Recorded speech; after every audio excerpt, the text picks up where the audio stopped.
Hi, everyone. In just a second, I'm going to be introducing author Amy Sue Nathan, and we're going to be talking about her newest book, Left to Chance, and I can't wait.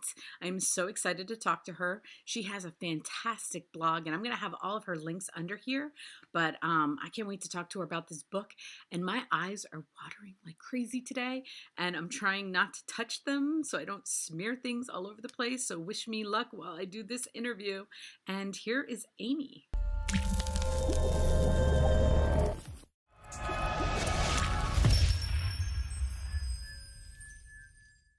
Hi, everyone. I am so excited to be speaking to author Amy Sue Nathan, and we're going to be talking about her newest book, Left to Chance. I love this cover. I love it because it says so much about what the book is about, but I love the title, and the title, as everybody, when you read this book, you will understand what the meaning to it, and it's crazy. Anyway, thank you, Amy. I'm so Thanks for having happy. me. Thanks for asking me to be here with you in your little spot on the internet. Yes, and I am so excited. I really wanted to talk to you because you run a fantastic blog for writers. Oh, thanks. Yes. Thanks. It's fun. Yeah, it is. And I found you somewhere on social media. I think you're just like out there because I found you. I am when I should. I always say I'm there when I shouldn't be. It's Yes. It's easy to just oh my bop gosh. around from place to place. You know that. I do, and I try not to, but I mean, I do find what I love is that your fans will share your book on Instagram or Facebook and say, read this book. And then I'm like, okay. Right. So I do love going on there because they give me such great advice on books that I should be reading. People do. Readers are wonderful that way. They really are. They want to share, and I love it. And so I saw this, and I saw the cover, and I was hooked. And I am a cover person, and so people who say the cover doesn't matter, I don't understand that because I think the cover means everything. Because I saw that cover and I saw the title, and I'm like, yes, I'm in. Well, thank you. I was very pleased with the cover. Yeah, and plus it got such great reviews, and everybody was talking about it. And you know, the fact that it came out in November and it's February and it's still getting so much buzz, and you must be so happy about that. I am happy, and I'm also hoping that maybe once the weather turns a little bit on the East Coast and it's spring, I can it will be appealing as a new book all over again because of the cover is pastels and dresses and kind of wedding-ish. So yes, exactly. And you just had, when I went on your blog in preparation for this, I saw that you just had Barbara Claypole White, who I just interviewed 2 days ago. Yes, I love Barbara. I've known her now for I think since 2012, since right before we were both debut authors. Or maybe it might have been when her first book came out. Yes. And that's what I love about you guys is because, especially the women, and I don't mean to be sexist about the men, but you guys like stick together, okay? You promote each other. We definitely do. You really I don't know. I just noticed, especially on Instagram, you guys all like promote each other's books and I think that's so awesome. I really, really do. I mean, it's. Well, the thing is, no one reads just one book. Right. So I think that's the lucky thing. I don't feel really competitive. I would be lying if, sometimes you might get a twinge if someone, seems to have the success that you think you might want, but no one reads just one book. Right. So it's not either or, most people will read many books or several books. And, it's good to just, kind of share the reader love between us. Yeah, and I really think you guys understand what it takes also. So it's kind of like you bond over, what does it take to be a published author in today's world? And, because of social media and the pre-sale thing on Amazon is so important now. And, it is. And I think that you guys all just get each other. So it's like you understand that to get each other is to promote yourself, is promoting readers who, because I know as a reader, like I love that. I love seeing that. So it helps. Right. Well, I'm in a group called Tall Poppy Writers. Have you heard of Tall Poppies? Yes. Right. So Tall Poppy Writers have Bloom, and we have 6,000 readers on Bloom, and those, and we talk about all different books, not just Tall Poppy Writer books, but all mostly women authors. Sometimes we have allowed some male authors into the fold as a special guest. but lots of books and interesting tidbits about writing and publishing and reading are all over that page on Facebook. It's a really fun place to be. Yeah, first of all, I love all you guys. I've talked to a lot of you, but I mean, you guys are all so talented. And when I see like somebody on Facebook or on somewhere, and you'll be like, "Oh, we got together for a little, tall poppy," I'm like, I want to come. Like as a reader, we're all like jealous. Or wonder what they talk about when they get together. And well, it's all kinds of secret tall poppy stuff. No. I know it's so funny because there are these people out there who like follow Kardashians. And when I Right. started this Instagram account, I said to my daughter, I'm like, no, we are author. Like to me, like talking to an author is so much more fun. If people were like, oh, you could have lunch with Kim Kardashian or an author, I'd be like, an author, please. Like, well, we do have a number of events where tall poppies will be together, sometimes with other authors, and we always list them on Bloom. Yes, and the blooms come out always to the events, which is great. I know, and I feel so fortunate on the East Coast because I'm going to catch one of those events because there's yes, a lot I hope you do. Don't you know there are a lot on the East Coast and some of them there's a concentration of writers, definitely. Yeah, and then some come from England and come over and do events too. So yes, absolutely. Yeah, you guys are awesome. So anyway, let's talk about your book because this book is if we must. If we have to talk about the book. If we have to talk about it, okay, we can talk about it. This book is I read a lot of intense books, okay? And then I will find that I'll have read intense books are very popular. They are, and I'm good. I'm good with those, but I find that like every third or fourth one, I'm like I go on Amazon, I'll be like, I need something else to read. I need a good, character-driven, good story. Nobody's getting murdered, and I need. Well, thank you. Then this was perfect. That was my whole thought for this book. That we are out there. I'm telling you. Yes. That sometimes those books are very popular. I read them myself. But sometimes you need a break to step back from the intensity and the heart pounding and read a story that can just take you away to a nice little fictional small town in Ohio, for a little trip with Teddy and her men and her friends. Yeah, and it, as hard as I think, like I always say to the authors that write those thrillers, like, oh my gosh, that must be so hard, chapter after chapter, keep the tension up. Right. But I think, it also goes the reverse, like doing a very character-driven book like this, I think that is equally as tough to keep that, that people invested in Teddy. Like I was so invested in her, and I found myself like I grew up in a small town in Pennsylvania, not far from where I am now, and I so got it. Like I got where she was and to get in her head the way I got in her head. I loved her. Loved her. Well, so glad. much. Well, one of my favorite things that many readers have told me is that they wish they could go to Chance, Ohio. And it doesn't exist, which is fabulous to me. And that's how I like to feel. If people have said they wish they could meet Teddy for coffee, and that's great. That's how I like to feel when I read a book, that I wish that those people could be in my life. And that's very satisfying for me to have created that town that people wish they could go to. Yeah, and what's funny is I think that a lot of us left that town, and I was thinking of her situation. Like I said, to write a character that people are going to connect with, like her, and love her struggles, and love just relationship. Because don't we all just have relationship problems with friends and family? Right. It's true. It makes us feel like normal, right? Right. Right. That's what I loved about it, and I find that when I looked it up on all your reviews, people were saying the same thing. Like they just connected with her and connected with what she was going through. And but let's talk a little bit about it, since people, for the people who didn't know, so Teddy's the main character, and her best friend Celia dies 6 years before the start of the book, and then she's got to come back and be the photographer. Right. She leaves the backstory is that she leaves during the funeral, and she doesn't come back. She bolts, and I would do it's too that. much.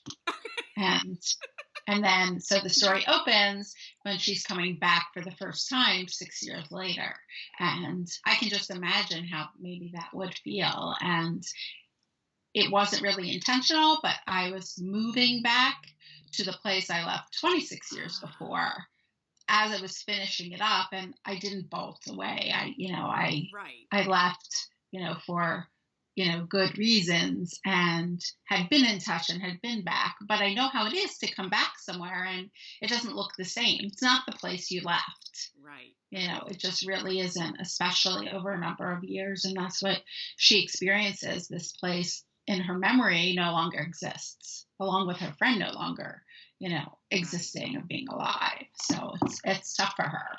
Yeah, poor to have Teddy. to go back to the right, where everything just reminds her of her time with her, right, and including family and friends and everybody she right. runs into, and and I just think that we're getting to that age, like that's so relatable, that it is, happen. and that's really how this book.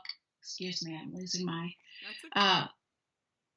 When I first talked to my agent about this book, it sparked a conversation over tacos, which I mentioned in the acknowledgments. Yes. All of us at the table, we were talking about friends and unfortunately losing friends, and everyone had a friend that had been sick, or they had been scared they were going to lose a friend or someone. And so everyone was very emotional, and that's when we kind of came to the conclusion that it was a relatable story and something that I should pursue. Yeah. I love how you put in, I think it was in the foreword, I don't think it was at the end, it was in the foreword about how your children helped you. Because my children helped me with what I do. Yeah, so I was me. I was like, I get that. I'm always like, right. hey, what do you think about this? What do you think? But I think it's right. cool. Like, I think it's cool that they were a part of it. It is. And I think they enjoy it too. They feel like they're part of it. It's not necessarily something they would read, as, for pleasure. I have a 25-year-old son and a 22-year-old daughter, and I don't expect them to read it, but I like when they're involved in the process. So that's fun for me. Yeah. I feel the same way. That to me, my kids are always like, oh, that's mom's thing. Right. She does. Right. They don't necessarily watch every one of my videos or comment right. on everything, but they do give me their opinion. Trust me, I get opinions. Right. I like them. I like to feel like they know they were a part of it. Right. Because it's so important to me, and they know they had a hand in it. Excuse me, at least a little bit. Yeah. And now neither of them live with me, so it's not as easy as it was before to, snag my daughter for some, for some time, but texting is easy. And when we visit, I certainly ask their opinion on things, especially when it comes to generational things. Right. And I might want, a younger person's point of view so that I can be accurate. Because I am not 25 anymore. That's right. I'm not. I know I look it, but I'm not. Plus, it's such a legacy that you're leaving behind, that they'll be able to always have these books of yours and have stories about them. So I think that's really cool. I like, as soon as I read that, I'm like, I got all like teary-eyed and stuff. So I'm glad you put that in there. About them. Yeah. So, but I want to tell you, I always have like a favorite thing about books. I always like to pick a favorite thing. And I'm going to tell you my favorite thing. And I have lots of favorites. That's always my problem, is picking my absolute favorite. But was the beginning of this book, because I love a good beginning. Okay. That is like something as a reader, like if I see one, and it doesn't happen all the time, I have to say. So when I catch it, I'm like, oh, yes. And so I'm going to read this for everybody. You're the beginning paragraph of your book. And it says, getting picked up once meant flirting and free drinks. Today it meant hurrying through the airport in comfortable shoes. And for me, like, as soon as I read it, I was like, you get the angst also in that. Right. Right away I felt her angst, like it was like a vision of what was and then what today is. Right. And she knows she's older. She knows things are different, although she doesn't she certainly doesn't realize how much things have changed and what she's about to go through, but she does know that things are different. You're right. Things There's angst there, as there should have been. Yeah, Just and what I she just did love wasn't right. that. I love that setup of, especially it always means more to me after I finish the book. I always like, Sure. because I'll read it and I'll go like, oh, okay. And then after I've read the book, I go back. I always go back to the beginning to see the setup, because now I Right. know how the story's going to go. And then when I Right. read, so I knew what Then it makes happened. sense. Right. Yeah, and then I go back and read it again, and then I even get a deeper meaning. And I was like, oh, that was so smart of her. That was so smart That's of very Amy. good of you. That's very good. That's very nice. Thank you. I know. Little pat on the back, like, oh, Amy Yeah. is so smart the way she wrote this. So did you? Okay, so my question always is, when I find out first line that I love, was that the first line that you wrote? It was very close to the first line. It was. The beginning of the beginning of the story was always like that. Yes. And often when I'm writing something, things come to me incomplete sentences. This story came to me, the idea for the story came to me kind of fully formed, but sentences will come to me usually in the shower, or when I'm driving, when I can't write them down. Right. But the sentences like that, things that are kind of indicative of an entire story or ends up being very meaningful, will come to me all together, all set. And that's what happened with that one. Well, what's also interesting is that I don't want to say it, because I Okay. don't anybody fast forward through this book. You read the Right. book, but your last line of the book is also one of my favorite lines, because Really? it ends. I don't know. I just smiled. I smiled. Well, when I'm I read glad. it, That's the point. It's probably the happiest ending that I've written for my novels, and I don't look at it as really a happily ever after, but a very, very hopeful ending. Yes. And the ending seems to have surprised some people. No one seemed. Surprised me too. Yeah. Yes. Did it? Yes. Okay. Yes. Yeah. I was writing it, so I wasn't surprised. Well, sometimes writers are surprised at how yes, it ends. Absolutely. But I knew, obviously, I knew where it was going, and what was and was not going to happen. But no one seems angry at me for the ending, which is No. always a good thing. Everybody is okay with it, but some readers were really surprised that it went in that direction. And as long as no one was angry, then we're all good. Right, and I don't like it's not unhappy, like you said. No, it's hopeful. It's not it's a happy very hopeful. ending. It did shock me, but not in a like, I wasn't disappointed. I was just shocked because I thought it was going one way. But that's a good thing. That is a good thing, because. But hopefully it still made sense. That's it made sense. Absolutely. And it was Teddy made a decision, and nobody was sure what decision she was kind of going to make. Right. So I love that about it. But I'm glad. Yeah. Oh my gosh. First of all, this book is so good. But and I wanted to go back. Okay, so your first book was The Glass Wives in 2013, and then The Good Neighbor was 2015, and then this one was 17. So I was like, okay, so you're basically in every 18 months to 2 years. There was about almost 2.5 between the first two books, and just a little over 2 between the second and the third.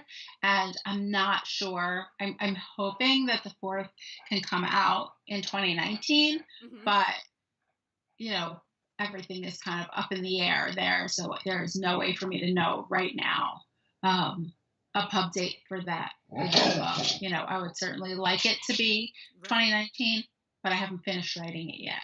So, so who knows? Well, is there anything you can tell us about it? Well, it's the fourth book. It is written in 2 timelines, which is something I've never done before, but I really like to kind of push myself and expand with each book and do something different. And so this has a historical element. I wouldn't say it's not historical fiction, but some of the chapters are set in 1951 and some are set in the present.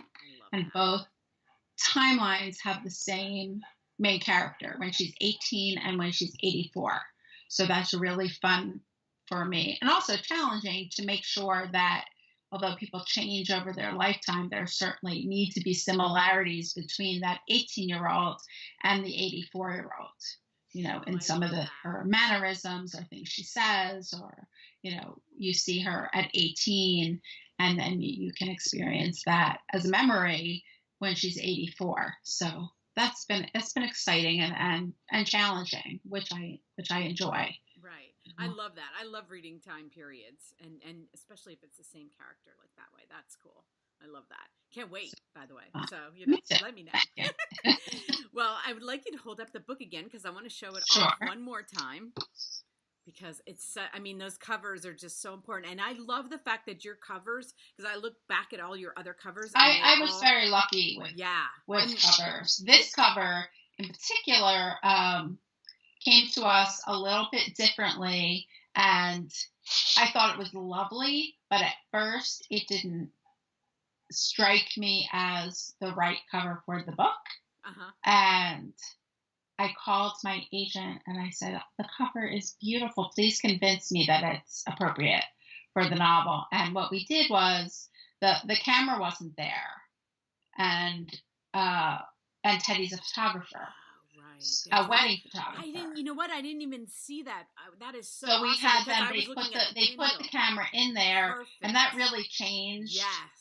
The meaning of the cover, because there is a wedding central to the story, although it's not Teddy's wedding, but she's a photographer and she returns to Chance to photograph the wedding of her dead best friend's husband. So then it made sense. When the camera was there, the cover made sense. And it's a lovely cover. I mean, I would wear any of those dresses if someone wanted me to be in their wedding. Absolutely. And I'm so glad you pointed that out because it really didn't come across on my Kindle, because it's that's small. difficult sometimes. So I can see it on there and I'm like, oh, I didn't even catch that. So I'm so happy that you pointed that out for me. Yeah, and this is a little cute. I like this. See these on the side. Oh yeah. I mean, how can you even resist the little shoes on the spine? Yeah, but the camera really made the difference on the cover. It made it make sense to me for for the story. I tend to be kind of literal, and covers aren't always literal, which I've had to learn to deal with. Yes. But the camera really helped it make sense because Teddy's a photographer, and she does take a lot of pictures in the story, and uses, she uses the camera actually to keep her distance. Right. But yes, that was the trick for the. Yeah, and that's, what, I have to live with Kindle, but that is the one thing that I get upset about because I would always have the book if I could. Like, that's what I would do. And for that reason alone, it's like you miss something, and I like turning pages, and I'm always on Kindle and WhisperSync and, audio and listening, and because I have to, but my preferred is to have the book and be reading the book. I read e-reader also, and I listen to a lot of books on audio, but there are certainly books that I prefer to have, hard copies. And sometimes even if I read on Kindle or listen, I will buy a hard copy because I want to be able to leaf through the book, especially as a writer. If there's something that really intrigued me, I want to be able to put sticky notes in the pages. And sometimes I like to explore how another author accomplished something. Right. If I think something was very successful, I like to go back and try to figure out how they did that so that I can do it if I think it's something that would work for my book. Right. Oh yeah. And I, if I go to the mall to buy clothes, I come back with a bag of books. I can't do it. I can't pass Barnes and Noble. It just isn't possible. And the kids will be like, "What'd you buy again?" I'm like, "I bought more books. Just leave me alone, okay?" So anyway, well, it was so nice to meet you, Amy. I'm so happy. Well, thank you for having me. I'm glad that I figured out Skype. Me too. A long time doing it. I'm glad my internet worked. But anyway, I will have all of Amy's links underneath this video so you can find her everywhere. And there's her book, Left to Chance. There's the book, Left to Chance. Yes, and I can't wait. Keep us updated on the new book, okay? I will, absolutely. Thank you for having me. Yes, have a great day. Bye.